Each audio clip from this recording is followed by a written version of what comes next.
Hi, Jim Ziegler. This is the Alpha Dawg, and this is the Dawg Pound. Okay, ladies and gentlemen, you might notice that only one of our regular panelists is on the show today. We had some people that had other commitments, and we had some illness in the family. So right now, Bobbie Herron, Jennifer Briggs, and Max Zandon are not with us today. But joining us today, our newest and one of our very best ongoing Dawg Pound mischievous panelist, April Simmons. Hi, kid. Hey, good afternoon to you, most of you. Still morning here. It's only 11 o'clock. So good morning, good afternoon, wherever you may be. Oh, I forgot you're in Phoenix, Arizona. 100 degrees today. Whoop, whoop. It's already triple digits. Oh my gosh. And from Burton, Ohio, the megapolis of Burton, Ohio, Preston Superstore, a good friend of mine for more than 20 years, a client friend of mine, Pat Preston. Hello, Pat. Hello. Mega dealer, Pat Preston. We got Ford, we got Kia, we got General Motors, all the franchises. Do you have GMC, Pat? Nope. Okay, you got everything but GMC. So okay, we're cool. Yeah. Okay, and from the Team Automotive Group, another one of my longtime client and friends, Matt Raymond. Hello, Matt.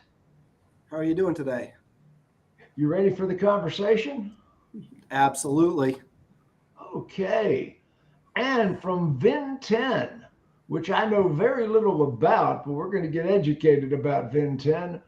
A good friend of mine, we sort of passed in the night at several locations. Mike Benavides. Hello, Mike. Hi, Jim. Thanks for having me on. How are you? Hey, thanks for being here. Well, first of all, built to order, how's that doing for you? We had this subject last week and we had so much participation.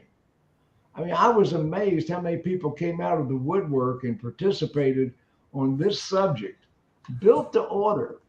Now, let's face it, the factories are pretty well committed to built to order. I mean, first of all, the question is, are we creating artificial scarcity?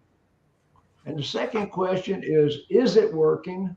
And the third question is, will it work? Is it feasible? Well, first of all, Matt Raymond, I'm going to go to you. The Team Automotive Group, you're mostly General Motors. How many locations do you have? We have 6 locations in total, 5 General Motors and 1 Stellantis organization. Fantastic. So you got basically 2 fronts you're ordering cars. How about the built to order situation? First of all, is it working? It is working. I've been talking to because our CDJR store is one of our newest acquisitions back in December. And I was talking to their GSM today, and it's something that we're doing very well with on the built to order because we still are getting our other allocation that we're supposed to get. So doing the built to order helps us get those customers plus additional vehicles. So we can't complain there. And then on the General Motors side of things, it's a blessing that all our stores are located in North Carolina. And on top of it, we're able to share that inventory all around. So that we don't do a ton of built orders on that side of things, but it's definitely going to be interesting to see how it progresses forward. Okay, we don't do a ton of built orders, but the factory is really pushing that program. You're going to have to either get into the built to order business or get out of business. 100%. And excuse me, we're in business to sell cars, right? So if they want to come in and order it, we're going to order it. If they want to buy what's on the ground, we're going to sell what's on the ground. And it'll definitely be interesting to see how it all kind of progresses. I mean, I've got my theories, but it's more of a theory over actual proven facts at this point. Okay, well, we'll get into theories. I mean, a lot of this is going to be opinions and theories. I mean, but none of us are absolute statisticians. The only analytical person on this panel right now is going to be Mike Benavides. But you got to remember the first 4 letters of analytics. What are they? What is the first 4 letters of analytics? I don't know. I'm not a good speller. Hey, April, built to order. How's that working for you? It's, in my opinion, it's a train wreck. But I understand why they're doing it, but and to the point, none of us really know for sure what the end game is or what the actual goal is. But to me, it feels like a PR stunt and a shell game. But that's just What do you really think? Well, and here's why I say that. I mean, everything we do in our whole world nowadays, every single aspect is around instant gratification, right? We talk about Amazon and Google, the big guys out there, and everything they do is about instant gratification. But yet you're telling me the automotive business is going to go completely the exact opposite and go into everyone's going to wait around to get something, and with no ETAs in a lot of cases. It's one thing to order something and say, you will in fact get this item at XYZ amount of time, but there's no ETA. There's no back and forth communication about these things. So my personal opinion about it is April, how many stores do you have in your group? We have a total of 13 locations, and some are multi-rooftop. So for instance, like one of my CDJR store also is a Nissan store. My Chevy has Chevy, Cadillac, GMC. So I have some of those. We have 3 Ford stores, Kia, Hyundai, 2 Mazda stores. Okay, so you're not just blowing smoke. Not blowing smoke. It's an interesting spot to be when you have multiple OEMs, because you can see how everyone is handling things differently. And I go back to 15 years I spent with Toyota, which I don't have a Toyota store right now, but I still have a lot of friends in the Toyota land as well. And when you go back to why they never did ordering, which Toyota never did, you could do what was called a preference. And that was all that they offered. There was a reason for that. And it was because you could never keep up with supply and demand when you constantly had to stop what you were in the middle of building and being able to actually plan out to scale. So I think build to order works good for the exceptions out there, right? Where you don't have a lot of options. You're not trying to choose color. You're not trying to choose exact specs that you want. I think build to order has a spot, just like I think EV has a spot. I think they fall into the exception, but to think that build to order is going to become the rule, I think is a little far-fetched. Okay, well, Pat Preston, how's that working for you? Well, in the case of Ford, we've been asking Ford for the better part of as long as I've been a Ford dealer to simplify their ordering. They used to have the ability to put like 700 different wheels and tires on a truck. It was just unfathomable, the complexity that they could create. So I understand the build to order, but having been a corporate guy myself, what basically happens is this is Farley's brainchild. And everybody in the organization falls in line below that. I have a situation with Kia where they've identified dealers that are underperforming.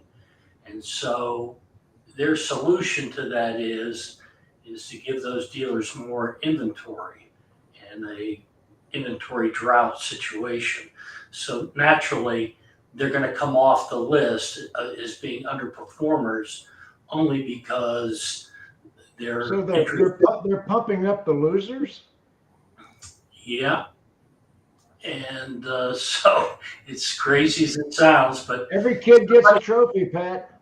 But somebody in corporate showed some underperforming dealers, and every regional director doesn't want one of those in his region, so they come up with a plan to make it go away. The same thing with build to order. Ford is completely, gone to that format, and their incentives are there, and that's the way they're going to do it. My favorite saying is, and we'll get to Mike Benavides in a minute. He's over there jumping up and down. But my favorite saying about describing Ford's ordering process is it's more screwed up than a pile of coat hangers. No, they're actually trying. they're actually trying to improve things. They've got Okay. regional ordering where they're going to, as April was saying, where you would preference a certain style of truck for a certain part of the country. So they are attempting. Okay, that's where we're headed. To do is they called everything they put on a car a commodity, and so they backed into all their numbers. So when you would go to a meeting and say, "Why are you building all of these vehicles?" They go, "Well, that's our profit plan." So basically, how they had aligned themselves for their annual profit numbers was building certain numbers of vehicles configured in certain ways. So they came up with like the Sims process. It was never designed for ready to build cars. It was designed to the commodities that were left on the table to push them through the system and force you to take cars that you really didn't want. So I've been working with Pareto charts for almost 30 years. Nobody at Ford had ever heard of a Pareto chart. 80% of your problems are with 20% of your vehicles, or 80% of your sales are across 20% of your vehicles. They've never heard that concept, and as a result, they just pile in. Then they got to lay a lot of incentives, a lot of floor plan, and I think they're coming out of the ether a little bit. I hope the build order thing is a wait and see. It's brand new this year. I do have people that are waiting very long times for vehicles, and they're dismayed by everything. But as long as we continue to source parts out of China, we're never going to get out of this mess, because China's not getting better; it's getting significantly worse. Shanghai is completely closed, so I mean it's going to get worse. That's a fact. So anyway, what I'm seeing here is, I'll ask Pat Preston first. I'm going to get to you in a second, Mike. But Pat, does inventory on the ground sell cars? It definitely does, but I could tell you right now, I'm selling 95% of my Kia inventory every month, and these people are coming in and they are plucking the money down and saying, "I'll take it." I'm doing the same thing with GM. I'm doing less of it with Ford because of the special order process. The problem I have with GM right now, and this is just a recent problem, is they don't know where their vehicles are now. So they used to have this thing where literally it worked like clockwork up until a few months ago. Now something's gone completely haywire. We're missing vehicles now for 2 months. And they had a thing where you could go to the plant and pick up the vehicle. We can't. We go through all the hoops, and they go, "We don't know where the vehicle is." And so that process is a recent hiccup. But everybody's.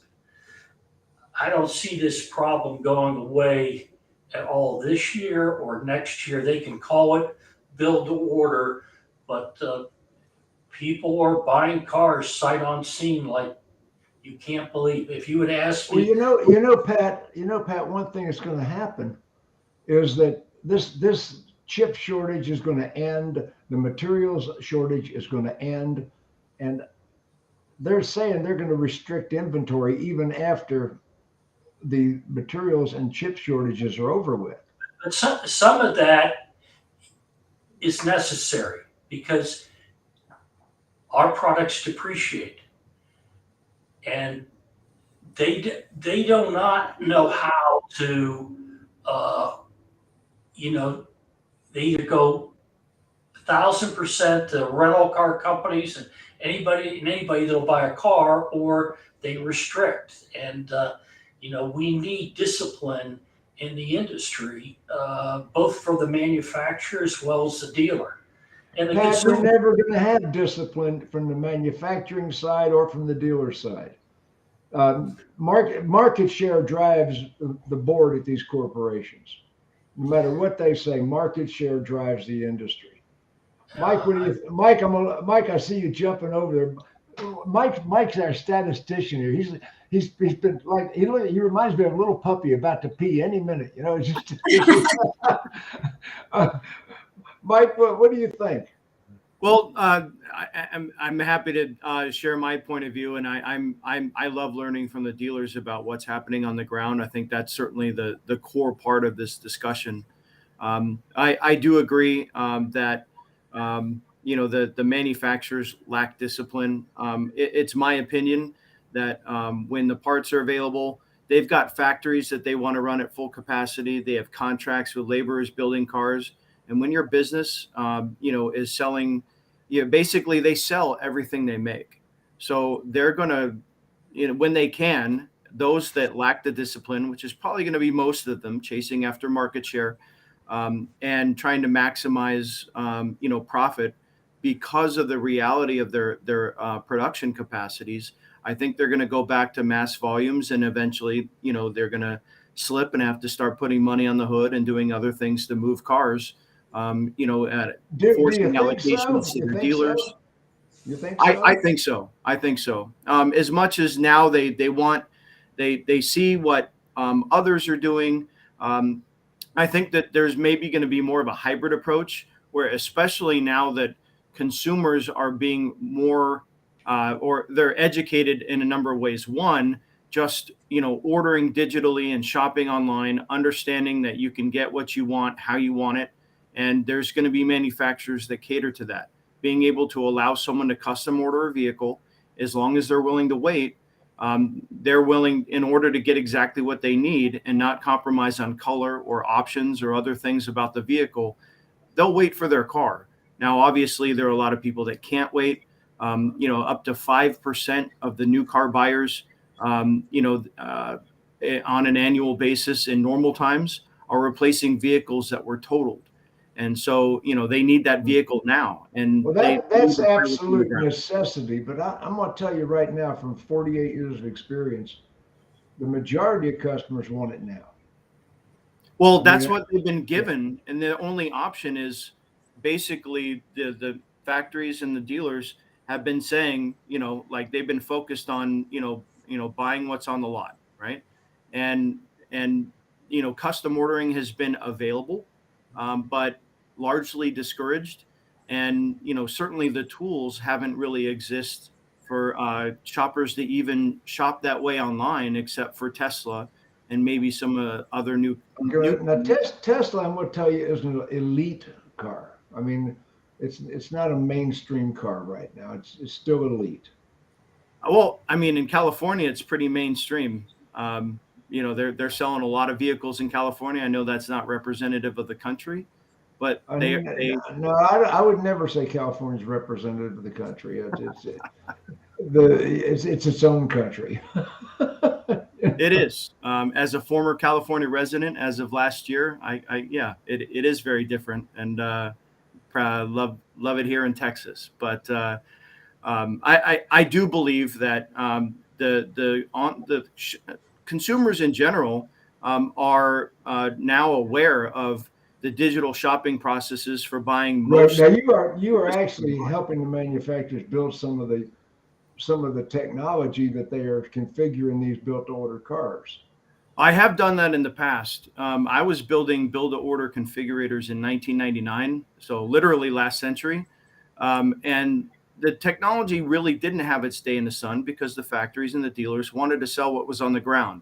You're talking about cars that are, burning up dollars in floor plan. And, this like, hey, it's on right there. If someone comes in and says, I want something else, they're still going to try to focus on selling them what they got on the ground, even before they then try to trade for a vehicle, let alone then order one. Well, I'm going to tell you. Don't you think that still happens though right now? I mean, oh, absolutely.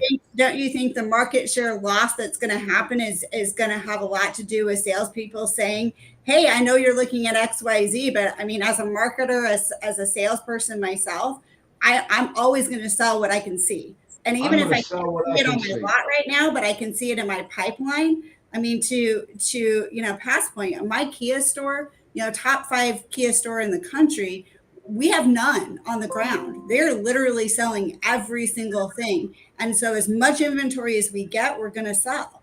And I don't think that stops, right? So just because you can build something to order, does that mean that people will? Matt. Well, you have to give them the choice first.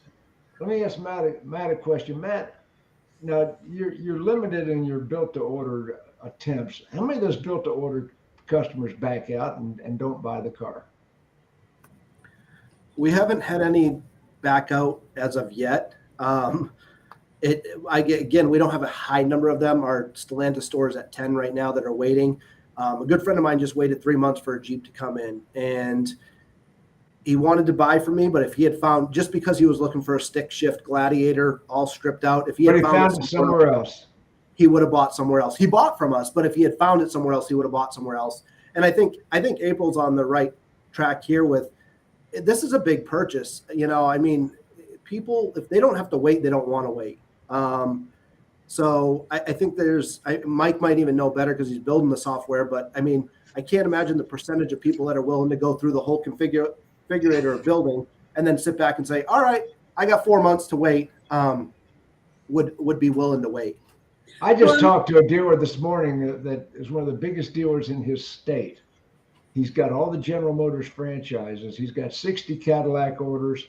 He's got, I couldn't tell you how many GMC orders. He was rattling off the numbers to me, and it was astronomical. Pat Preston, how many of these people back out before delivery and do something else? I hate to tell you, but we relish that. Okay, why do you relish it, Doug? Expand on that. Yeah, you could make a lot more money if somebody cancels an order. But No, I mean, we're in a unique situation. I wouldn't. Where we're going to be 2 years from now, I don't know.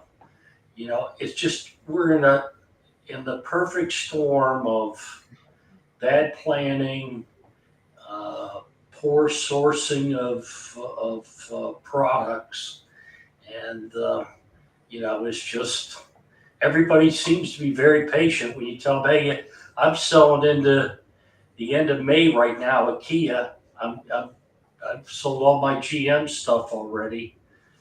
And just sit back and wait for it to come in. But you got to focus on used cars and service and keep hustling. What about your Bronco and some of the vehicles that you have to order? Again, it's they come in, they're over the curb in about 6 hours. And people are, a Bronco customer. We have people been waiting 9 months, 10 months for. They're telling us right now at Ford, a Super Duty pickup will take 10 months to get built. A Transit could take a year to get built. So I mean, and when you think of commercial, Ford owns commercial, and their biggest problem is they haven't addressed any of their capacity issues. They need to open up another plant to build more Super Duties, and these Transits are the hottest thing. Ram has the exact same situation with their ProMasters, hottest vans in the world, and everybody's buying it. I saw a commercial on TV for the new Chevrolet electric truck, the new Silverado, and it can only be ordered direct online from the manufacturer direct. How does that work? Not really sure. I mean, all this electric, it's all well and fine, but it's still, it's grown 100%. It's now 4% of the market. Exactly. And The exception. it's just not it's nothing to get worried about. There's one other point that I've wanted to talk about in regards to this that I don't really hear anyone talking about. So I'm sitting here in our newest store that we acquired in January. It's a Nissan store. And, we were looking at some stuff with my fixed ops director. And, the store at one point in 2018 didn't have a very good year. And you can do these reports, right, where we can see, we're going to have a massive problem in service because of lack of sales years ago, right? The time that we expect these customers to be coming in. I've got to wonder that with this market share idea, there's ego that's tied to that, right? There's the initial ego and money, but I've got to think that these top of the line bean counters, right, who really understand the statistics of it all, are looking at this in the future going, well, what about service? What about where they really make their money, which is honestly in the service lane, not even in the sales, not this upfront, but this long-term thought process of what's going to happen down the road. If you're going to sell less vehicles, you're going to service less vehicles. Again, I would love to think they're that smart. Here's all they're focused on: their stock price. Yeah. Mary Barra and Jim Farley are totally focused on the stock price. That's all they care about. That's how they get compensated. That's how they keep their jobs, is by keeping that board of directors happy. And so Mary Barra says, we're going to be fully electric in 8 years. We have no record of any commercial. Well, I'm sure she learned that with her HR background. Yeah. And Jim Farley did the same thing. His stock went up 35% when he put that lightning out in front. So it's like you're saying, how many cars they're going to build. It's going to be so crazy going forward because they have not increased any capacity whatsoever. Where are these electric cars going to get built? What parts bins are they going to come out of? Are they going to come out of our ICE units? Or are they coming out of something else? Are you going to build more parts? I'm telling you, this thing is nowhere close to being half-baked. We're in for very difficult. We got to build it. We got to beat those little slave children harder just to dig the minerals. Yeah. In my opinion, the manufacturers are not really thinking down the line a few years ahead as to what vehicles are going to end up in the service bay, because they're not a dealership. They really don't care. I think that as long as those people at the end of the day come back and buy one of their cars in 2 or 3 years, that's what they care about. They're parts and services. But here's the thing. But what? They're not going to come. I'm sorry, but I don't think they come back and buy another car from you if it was such a painful experience the first time, and then if they can't get their car fixed. I mean, I got cars right now that have been sitting in the back lot for months because we can't get a part to fix it. Right. So if that continues to be so does Pat. So does Pat. To lose more sales again. So your market share goes down initially, and then it goes down again because of the pain of trying to get the first car. Let me jump in for a second with, I hear that, well, we're going to have less production, but we're charging more for the cars. Every one of the manufacturers, they saw the dealers were making $10,000 over sticker. All of a sudden, the Ram truck went up $3,000 on the MSRP. Every truck and all the manufacturers just raised their MSRPs to absorb some of that dealer's profit. Guess what? As soon as the built to order kicks in, they're making additional profit per unit. All of a sudden, Ram truck is laying back, and Stellantis will lay back. The first time Ford F-150 loses market share to the Ram 1500, all bets are off. Production is going to go wide open. All this restricted production is out the window as soon as Ram truck beats F-150 and Silverado. Pat? Well, Ram has already beat Silverado, so that ship sailed. As far as Ford is concerned, they're going to build the F-150 Lightning and the traditional F-150. They don't care where the parts come from.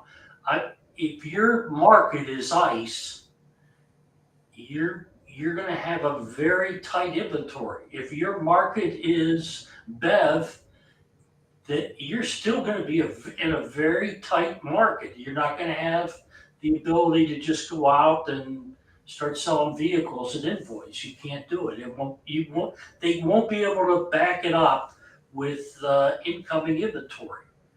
I mean, No. Ford claims they have outrageous numbers so far this year in F-150. I can tell you, I've never seen such little inventory at Ford. And they claim they're killing everybody. So I don't know. Mike? Well, the manufacturers have huge factory capacity. And as soon as they are able to, they will ramp up that capacity, especially in a situation where everyone else is clamping down, everyone else is making record profits. Consumers are, only going to go so far and so high with how much they'll pay for a car.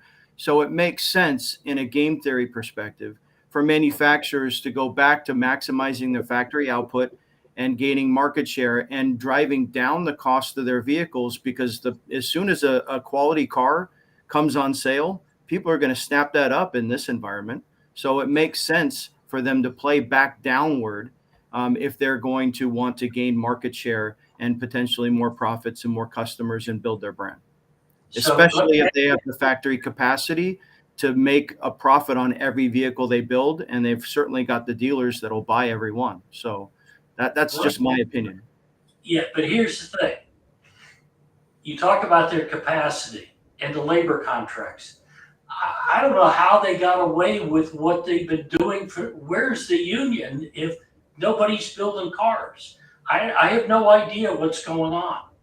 But it's year 3 now, and we've had very little production, and plants are shutting down left and right. And I haven't heard one person from the UAW say, hey, we're not getting paid. And the manufacturers are making over 10% net profit. So I mean, these are weird times. I don't understand how any of it. It is. Pat, we've been around long enough to know about other times. That's a fact. Matt, what's your thoughts about what we're talking about here? But you guys are all having great topics. I mean, it's kind of jumped back and forth between built to order and EV and stuff like that. My theory, like I said, it's a theory and opinion, and take it for what it's worth. But I really feel like the manufacturers are slow playing inventory out right now. We're headed into midterm elections coming up, and we've seen the political field cause the manufacturer to ebb and flow. Everybody jumped on this, hey, we're going all electric. And one of the things that we've talked about around here is, I mean, we're 35 minutes outside of Charlotte, but the infrastructure is not there to go EV as fast as they want to go EV. And people can say, oh, no, they have charging stations and this. That's great. But what happens to the apartment complex that has, 500 rooms in it and everybody has an EV? Because in North Carolina, big, long-ass extension cord. Yeah, Right.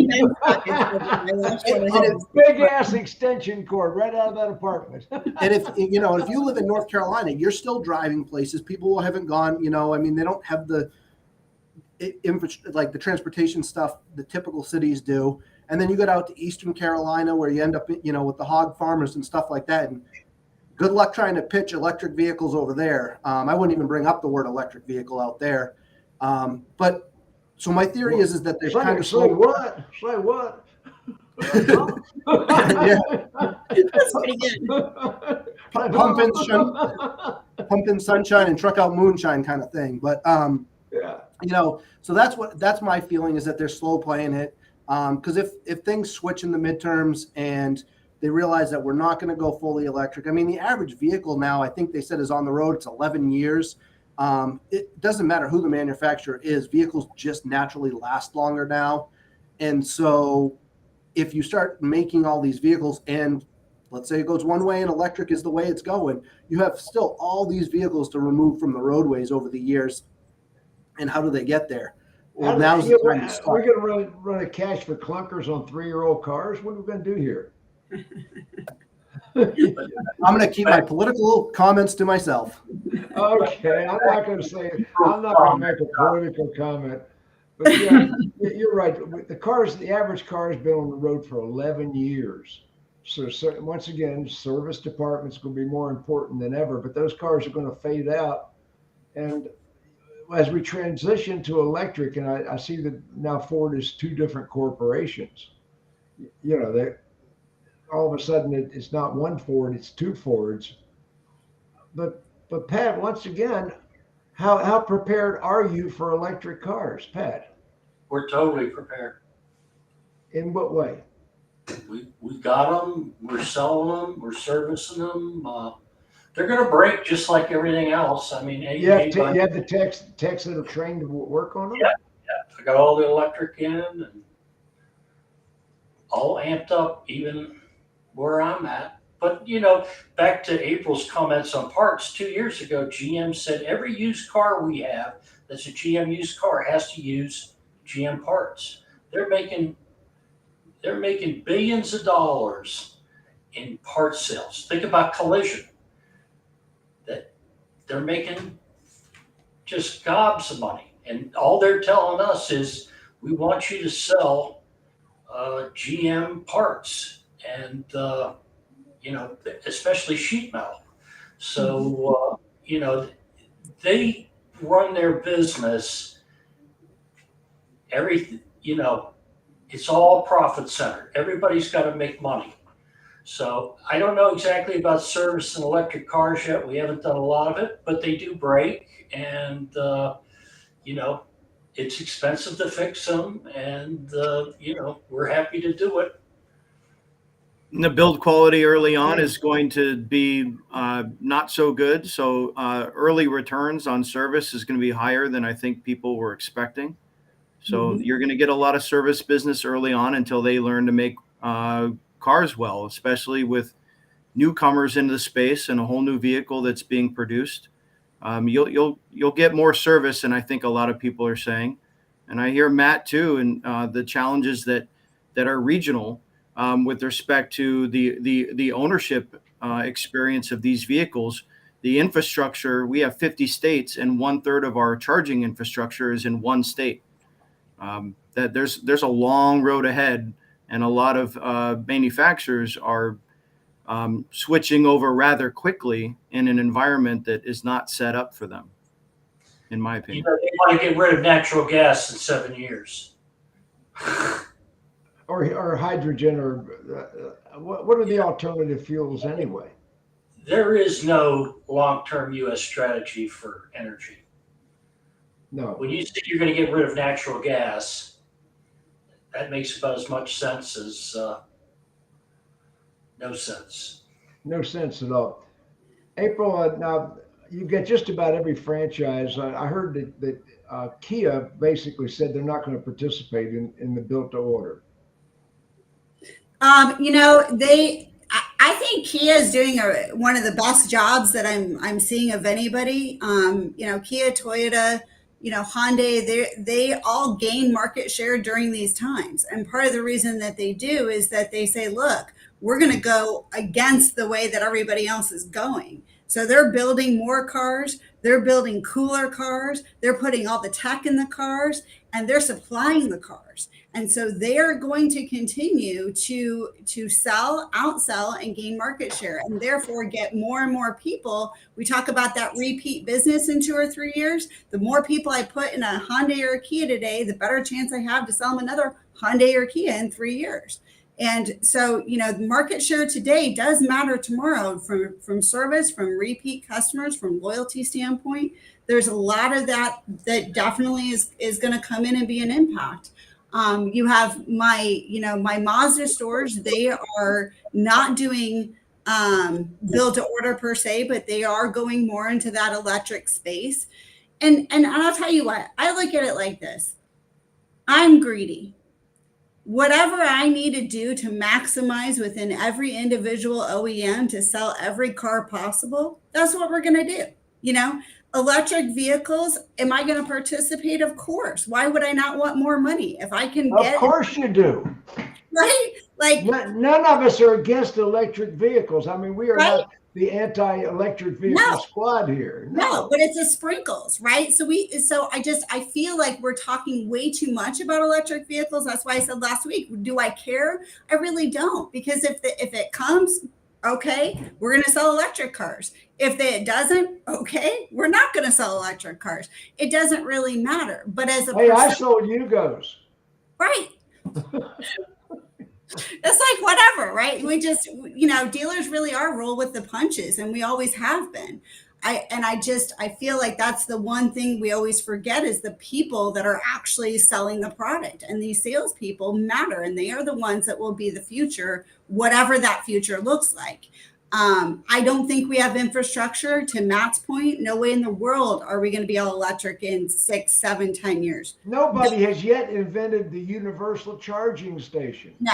Not only that, but you have to have electricity then for it. How do we get more electricity? You have to have more plants. How do we get more? I just talked to a dealer this morning. That comes into that. So, I mean, there's so much that goes into this that, it's just going to be this. That's why I call it a shell game right now, because I feel like it's a lot of PR and public stunts and la-di-da kind of things that are going on. And in all reality, it doesn't matter.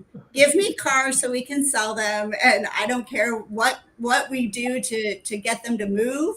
Just give them to me. I talked to a dealer this morning, and I really was hoping he would be on the show and join us. But he was on his way to a medical appointment. But I was talking to him in the car. He just spent $600,000 on electrical modifications to his dealership. Oof. $600,000. And like I said, no manufacturer is yet even considering the universal plug. I mean, we got universal gas pumps. I mean, everybody can get their car pumped with the same gas pump that everybody else uses. But now we don't have a universal plug that you can plug in any car and charge it. Which sounds like somebody sold your friend a little bit, because we've done all the transitioning that we need to do at all of our locations. And I can tell you, we ain't spent anywhere near that. So, because for that very point, it's a changing environment. So don't let them come in and sell you the steak and the sizzle right now. Buy the Happy Meal.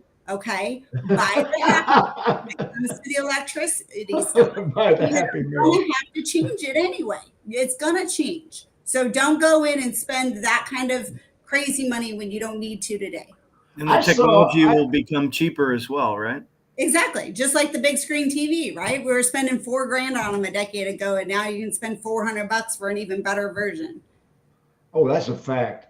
I talked to a Lincoln dealer recently. Lincoln has taken the future vision way out into the concept. Lincoln is concepting a one-car showroom, 100% built. This is a concept now. They haven't told the dealers they got to do this.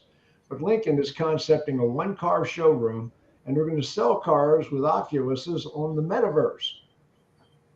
In other words, you can put on your gaming vision and test drive the car in the one-room showroom. That's Lincoln's long-term vision. What do you think about that, Matt? Now you're a gamer. No, first off, not a gamer, but I'm glad you asked, because I love hearing people talk. Oh yeah, they're going to do away with the dealership. The salesperson will just deliver the car and all this stuff. Listen, the manufacturer is going to want to sell cars until they get about 3 or 4 calls on a Sunday night because the check engine light just came on and only has 350 miles on it, and the person's losing their mind on the internet and every place else. I mean, dealerships are a special place, and you have special people that work in them. And the reason that I believe that dealerships will be around long after everything else in the world is because we're able to pivot. Wait a minute, we're not going to sell cars on the metaverse with a one-car showroom? Come on. I'm not saying dealers won't. I think Germain Toyota out there is experimenting with that right now and selling cars in the metaverse. I think there's dealers that can do it. But I can tell you right now that if that's my friend Brian Kramer. Yes, he is. There's dealers that will do it. I mean, Kevin Fry, they just used cryptocurrency the other day to do a transaction, right? I mean, there's dealers out there that are going to do whatever they can. I mean, I can't fault them. I won't fault them. Hey, we'll try it too. Like April said, right? We're going to do whatever we have to do to move metal. But at the end of the day, I can't see, maybe bringing your sales staff down. Maybe if you get more appointment focused, You don't need to have 800 salespeople running around hanging balloons and grabbing pizza. But, I don't think the OEM is going to fully take over the dealership model. I mean, you get franchise laws too also, but I really think that people want that experience. Inflatable gorillas still sell cars. That's right. Mike, what do you think about the conversation so far? Jump in here a second.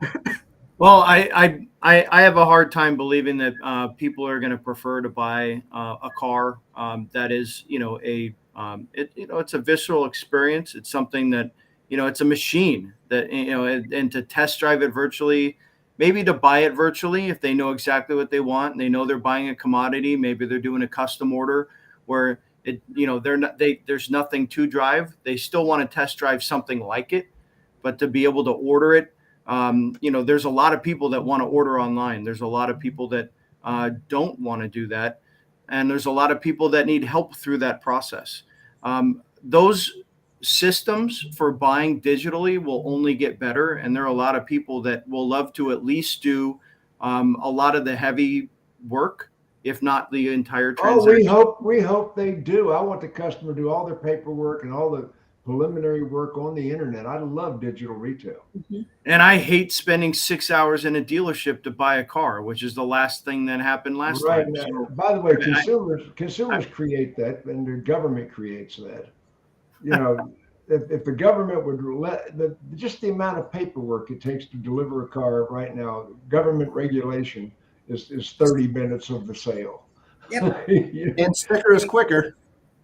Yeah, and customers don't cooperate. They change their mind. They ask questions. Damn it, sir! Don't ask these questions. We have a stopwatch running from the factory here.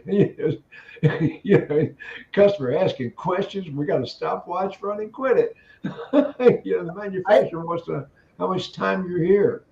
I agree with Mike, though. People, the transaction, the process doesn't need to be 4, 5, 6 hours. I mean, it needs to be shortened down.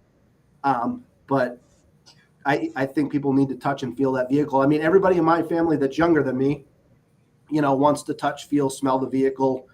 But, my daughter, when she bought her car, she, what do I buy, Dad? Pointed her in the direction. Sounds good. And then when it showed up, she drove it. And she's like, I like it. And sign the papers, Well, the 45-minute sale is unrealistic if you're going to have, with most customers. But if you look at my textbooks, I've got textbooks I wrote 30 years ago that say that the sale must be under 2 hours. I taught that in Pat Preston's store. But, we got to get that sale under 2 hours, and that I was satisfied with that when I was a manager. When I was a top manager in dealerships, we had to get the sale under 2 hours, but 45 minutes, you're not going to have customer satisfaction. You're not going to answer their questions. You're not going to have any of the quality of the sale that we need. So, well, and 2 hours is realistic. 2 hours is realistic if at the point that they hit the dealership, we've isolated the vehicle that they want, and some of that preliminary stuff is somewhat done. Whether it's sticker is quicker, they at least are on a car that is in their budget. Then 2 hours is completely feasible. And I think most people have a decent experience. The times where it still goes a lot longer is, a Saturday. When everyone decides on a Saturday, it's game day, it's a day to buy. Well, we've gotten on a side subject here, but yeah, you're right about that.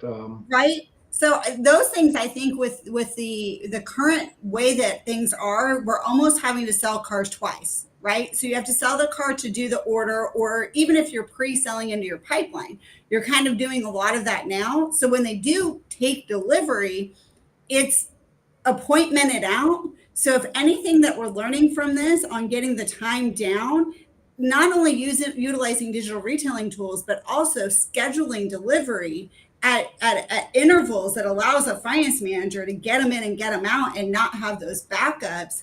I think there are some things we're learning right now as unintended advantages that are happening because of the shortage. In 48 years, I've never seen a dealer that was successful at scheduling deliveries. Because customers seem to come in herds. They come in herds, and you never have enough F&I managers. We're on a side subject here, but we'll go with it. I mean, this wasn't the original subject, but Mike brought up 6 hours in the dealership. I've never taught that. So Pat, let me ask you, are you a Lincoln dealer? No. You got Ford standalone. Yep. How's it? Let's isolate General Motors and Kia away from Ford. How's the Ford ordering process doing for you? Again, they're giving preference to these built-to-order vehicles. Yes. So, in the case of Kia's already put the car on a boat and it's coming to us and it's already built. So in Ford's case, they're really taking some of what you would consider your stock allocation, and they're taking that away from you. And you're stuck with these build orders. But the process isn't any faster than I could say about General Motors. As April said, Kia does I've got 4 cars on the ground, and somehow we're going to have a very good month. Don't ask me how it happened, because it's the craziest thing I've ever seen. But you're at wit's end. That's all you jump for jubilation when you see a car carrier. But Ford thing it's just new, and so that as with anything else that's new, it's going to have some wrinkles, and they'll try to figure it out, hopefully. But it's just a tough year. Mike Benavides, you were describing to me on the phone yesterday about a concept where they got base cars built and they had the options on order. Yeah, I mean, some manufacturers have talked about building, partial vehicles and then waiting for orders to come in, fulfilling, completing the build from some base level of vehicle according to those orders, so they can turn around custom orders within, a couple weeks. And in some cases, they want to be able to do it within a couple days for earlier, or for easier builds. That may seem like a pipe dream. It seems, I don't know, and I'm just learning as I talk to more dealers. Is anybody doing that in reality, or is that still just? No. Just because the right now they're out of practice. They don't know how it's going to they're going to be able to do it at scale. Everyone is just reacting to what they can put out on the street, given the limited resources they have. So right now, there's no planning involved. Everyone is just reacting to the current situation. Well, all the announcements say that they're never going to return to previous inventory levels. That Mary Barra announced that. Ford announced it. Stellantis just announced it. Toyota even announced that they're going to get down to a 40-day supply. Yeah. So and manufacturers never change their game plan. Yeah, every one of them. Yeah, we're going to limit supply. As soon as the first one starts to mass produce, I think the floodgates will open, and they'll all chase each other back to mass production. Somebody said to me last week, well, no, Mr. Ziegler, that's not going to happen. Ford is going to stick to limited production. They're not going to overproduce. And I said, the board is making record profits. We heard that last week, didn't we, April? The board is making record profits. They're going to be happy with limited production. And I said, wait a second, is Bill Ford still sitting on the board? If Bill Ford is still sitting on the board at Ford and Ram truck beats the F-150, all that bullshit is down the road. I'm telling you right now, all of a sudden, all bets are off. But Ford has no plans to relinquish leadership. Ford is totally focused like a laser beam on leadership. So their problem is that they're going to build a BEV vehicle and an ICE vehicle. And just as we're describing to you, you're either in one market or you're in the other. Very few have a 50-50 kind of situation where you could take advantage of that. In the Midwest and the South, we're ICE vehicles. If you're in the Northeast, you're going to be BEV vehicles. If you're out west, you're going to be BEV vehicles. You And think so? Yeah. Do you believe that? Yeah. I mean, do you believe that's going to be reality? In Chicago, Detroit, you could see some BEV activity. Dallas, Houston, because of the traffic they have there. You could see. In Chicago, they're going to need to build bulletproof BEVs. Yeah, well, that's another story. So, but in the general. That's a custom order package, Jim. Yeah, so the thing is, Ford will never. What Ford has done, they have been the most innovative of the big three. Not only did they kill it with this Bronco, and they just got variants coming out left and right, but this Maverick pickup is a freaking home run. Oh, absolutely. Yeah, Farley is a genius. They put no markup on the cars. It has a $300 markup. That's the other thing. So, yeah, that truck has to have a 10% margin at the least. It's too cheap. And so they'll get it eventually. But Ford has done a fantastic job innovating. The last guy that was CEO, I didn't know what he did, but it takes 5 years to develop a vehicle, and they totally are killing it. These Broncos are like, people are just jumping for joy, that regardless of how long they've waited. It's like Christmas. So, I mean, kudos to them and the Maverick. I think. Well, I got to tell you, Farley is a genius. Farley and I used to think we're friends. I've been criticizing him lately. I think the guy before him may have been a genius, the furniture guy. Well, maybe so. But Farley and I thought Farley and I were friends. He don't take my calls now. I've been criticizing him a little bit, but I had his cell phone number on speed dial for a while, and of course Alan Mullally was my good friend with Ford. I talked to Alan quite a bit. So anyway, Matt, what have we not talked about, Matt? I think we've discussed it all. I don't think there's anything we're missing right now. I mean, we've kind of touched on, we've gone from building online to EV to